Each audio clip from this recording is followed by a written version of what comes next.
Pero hay una segunda persona después del presidente que tiene un camión de responsabilidad en toda esta debacle.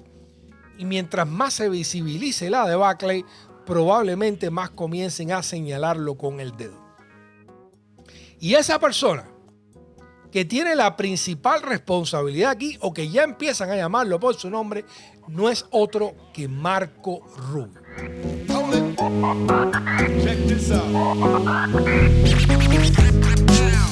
Dice el New York Times, actualización en vivo de la guerra en Irán. 12 tropas estadounidenses han sido heridos en un ataque en una base saudí, dicen oficiales. 2 de los estadounidenses fueron seriamente heridos en este ataque en la base aérea Prince Sultan. Los oficiales dijeron al New York Times. En una de las brechas más serias a las defensas estadounidenses desde que comenzó la guerra en febrero 28. Y aquí hay unas imágenes que pone el New York Times específicamente de lo que sucedió en este lugar, ¿no? Terrible. Absolutamente terrible.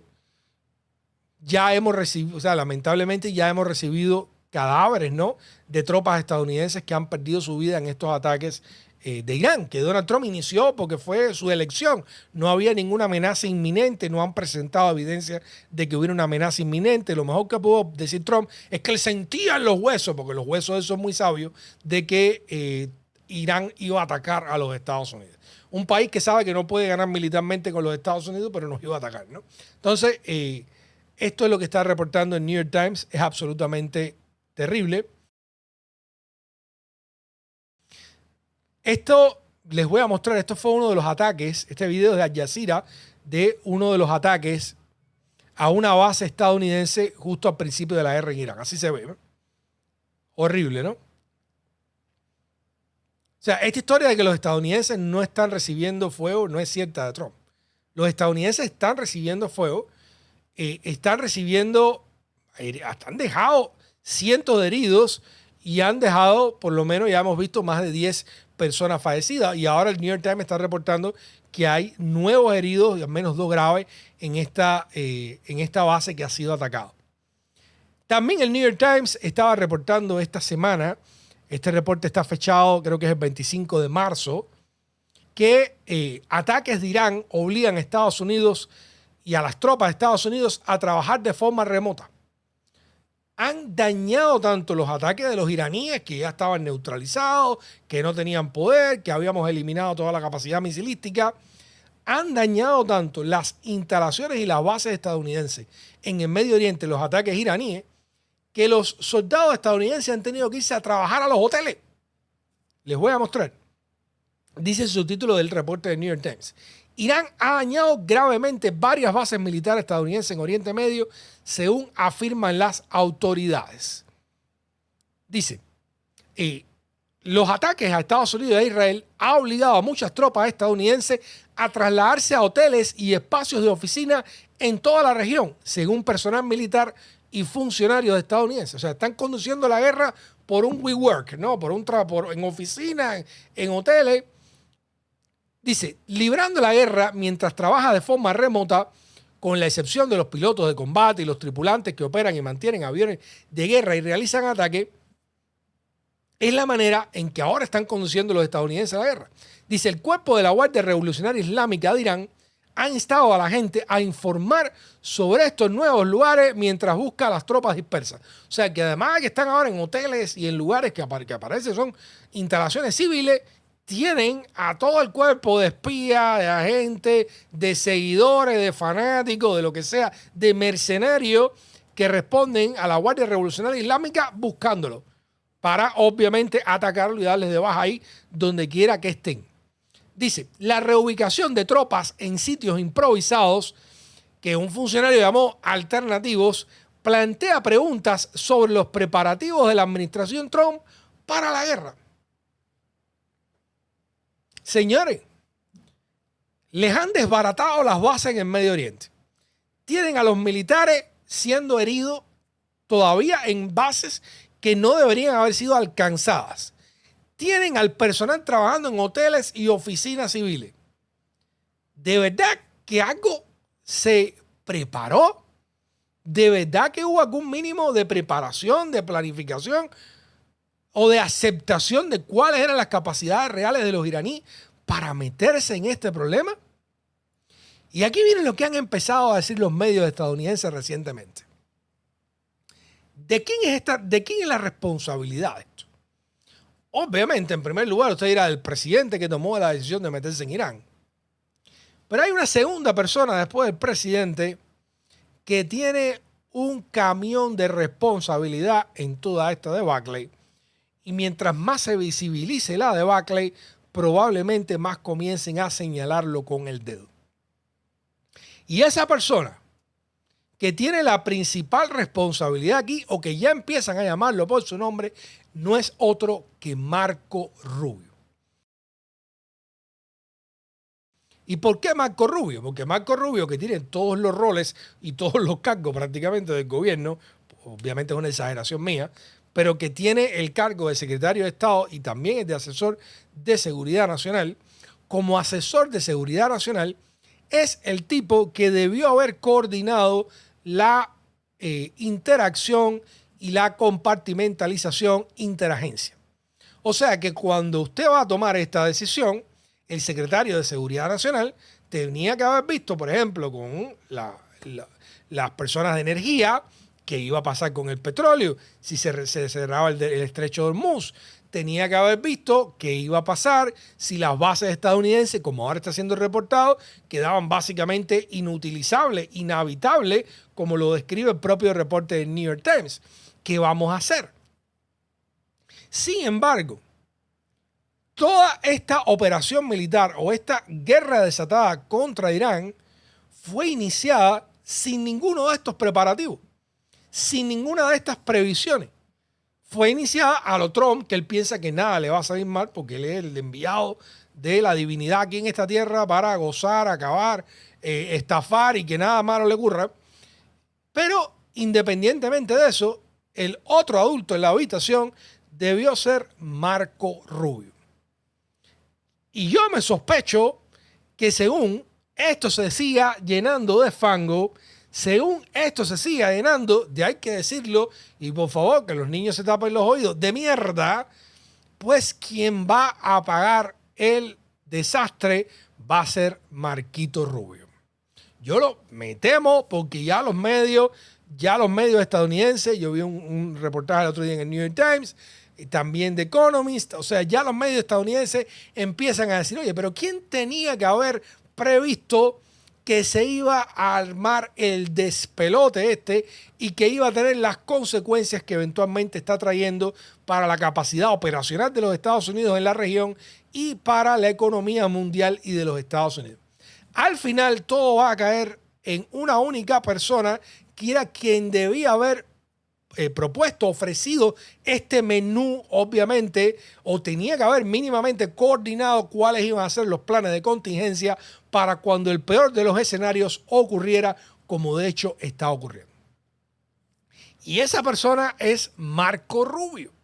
Así que independientemente del seguimiento que hacemos de Marco Rubio por los problemas en Venezuela, con Cuba, que nos afectan como comunidad hispana, obviamente, pues aquí hay una cuestión que trasciende lo local y que tiene que ver con la política directamente de los Estados Unidos, y es que este individuo que tiene los puestos que yo creo que le quedan tan grandes como los zapatos que le regaló Donald Trump, pues era quien tenía que haber previsto todas estas cuestiones. Así que yo creo que a Marquito lo que le viene para arriba no es fácil. Voy a leer algunos fragmentos más del reporte del New York Times. Dice, por supuesto, el resultado, según funcionarios militares actuales y anteriores, es una guerra mucho más difícil de llevar a cabo. Absolutamente. Dice, no puedes simplemente poner todo este equipo en la parte superior de un hotel. Por ejemplo, parte de ello es difícil de manejar. Además, los hoteles están los civiles. Tú estás poniendo en peligro a los civiles conduciendo operaciones militares desde instalaciones civiles. yo me pregunto si los gobiernos de esos países, donde quiera que están operando estos estadounidenses, pues están muy de acuerdo con esto. De hecho, en el reporte, los iraníes están acusando a los estadounidenses de utilizar a los civiles como escudos humanos, porque dice, bueno, estás en un hotel, si le voy a meter un cañangazo a los soldados que son objetivos legítimos, pues parece que voy a tener que reventar a civiles también. Esto era de lo que acusaban a Hamas en Palestina, de mezclarse con la población civil y por lo tanto, de cierta manera, provocar o incentivar daños colaterales después de los ataques israelíes. Que los israelíes no tienen que haber atacado en ninguna medida a la población civil palestina, ¿no? Pero bueno, se llenaron la boca de acusar a Hamas de hacer esto cuando ahora los estadounidenses parece que están haciendo algo parecido. Fíjense, dice, muchas de las 13 bases militares de la región utilizadas por las tropas estadounidenses son prácticamente inhabitables, siendo las de Kuwait, que están al lado de Irán, las que sufren quizás los mayores daños. 6 militares estadounidenses murieron en un ataque a Puerto Shainaba que destruyó un centro de operaciones tácticas del ejército. O sea, que además de todo, ahora la capacidad de operación de los Estados Unidos en una región tan vital está severamente mermada. Severamente dañada. Y lo que Irán está haciendo es conduciendo una guerra asimétrica que le está causando un daño obviamente operacional, pero también político a Donald Trump abrumador. Y por eso Donald Trump está todos los días diciendo que sí, que se va a acabar la guerra, que hay negociaciones, que después los iraníes lo desmienten. No hay ninguna negociación, no estamos buscando ningún cese al fuego, ¿no? Dice, en Qatar, Irán atacó la base aérea Al-Udeid, el cuartel general aéreo regional de Estados Unidos, Comando Central, dañando un sistema de radar de alerta temprana. Bueno, aquí está, dice eso, que los funcionarios iraníes han acusado al ejército de los Estados Unidos específicamente de utilizar o de estar utilizando a la población civil como precisamente escudo humano, ¿no? Y repito, esto le va a caer a Marquito arriba porque la cosa no va para mejor, no va para más suave. Dice, Trump está considerando desplegar hasta 10.000 tropas en el Medio Oriente durante esta guerra con Irán. Aparentemente está mandando todas estas tropas que él dijo que no iban a haber, no iba a haber más guerras eternas. Dijo J.D. Vance que los jóvenes estadounidenses no iban a morir en guerras extranjeras, pero ahora están mandando decenas de miles de soldados estadounidenses.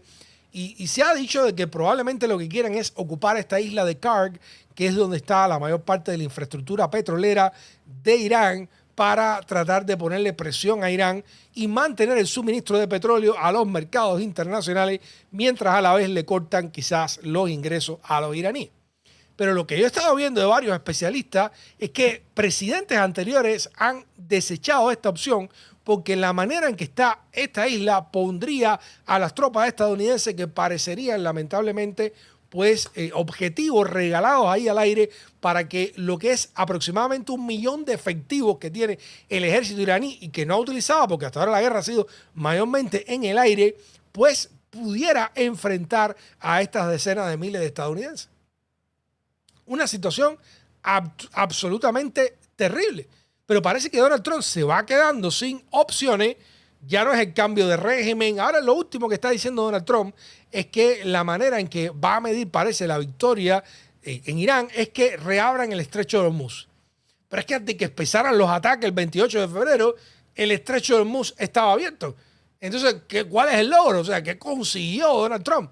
Hoy estaba en Miami, yo no les traje el clip porque no me dio tiempo, pero él estaba en Miami diciendo que al estrecho de Hormuz habría que ponerle el estrecho de Hormuz y de Trump. Fíjense este hombre lo disociado de la realidad que está. Ahora está pensando que va a ser el estrecho de Trump. Todo es Trump.